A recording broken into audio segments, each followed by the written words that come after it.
ഗാന്ധിയൻ മൂല്യങ്ങൾ ബലി കഴിക്കുന്നത് ആപത്കരമെന്ന് പന്താവൂർ ഇർഷാദിയിൽ നടന്ന ജനസഭ അഭിപ്രായപ്പെട്ടു.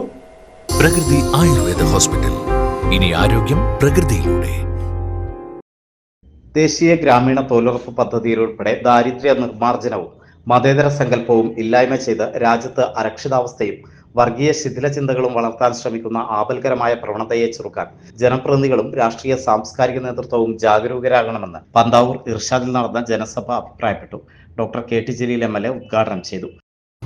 ഗ്രാമപഞ്ചായത്തിന്റെയും ബ്ലോക്ക് പഞ്ചായത്തിന്റെയും ജില്ലാ പഞ്ചായത്തിന്റെയും ഒക്കെ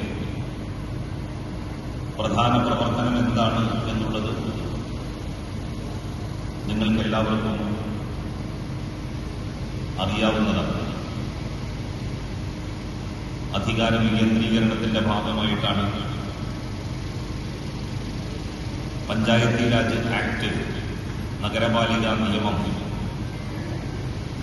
നമ്മുടെ രാജ്യത്ത് പാസ്സാക്കപ്പെട്ടത്. മുമ്പൊക്കെ സംസ്ഥാന സർക്കാർ അവരവർക്ക് ഇഷ്ടമുള്ളതുപോലെ തദ്ദേശ സ്ഥാപനങ്ങൾക്ക് ഫണ്ടുകൾ നൽകുന്ന രീതിയായിരുന്നു നിലനിന്നിരുന്നത്. കെ സിദ്ദിഖ് മൗലവി അയിലക്കാട് അധ്യക്ഷത വഹിച്ചു. Advocate KN Khader, KP Naushad Ali, EV Abdurahman, Ponnani, Perumpadappu block panchayat, Thavanur, Karadi, Vattamkulam, Edappal, Alamcode, Nannamukku ഗ്രാമപഞ്ചായത്ത് പ്രസിഡന്റുമാർ എന്നിവർ സംസാരിച്ചു. പരിപാടിയിൽ സംബന്ധിച്ച 143 ജനപ്രതിനിധികൾക്ക് MP Hasan Haji, VP Shamsuddin Haji, Variyath Muhammad Ali, Hasan Nellissery, PP Noufal Saadi, KM Sharif Bukhari തുടങ്ങിയ ഇർഷാദ് ഭാരവാഹികൾ ഉപഹാരങ്ങൾ നൽകി.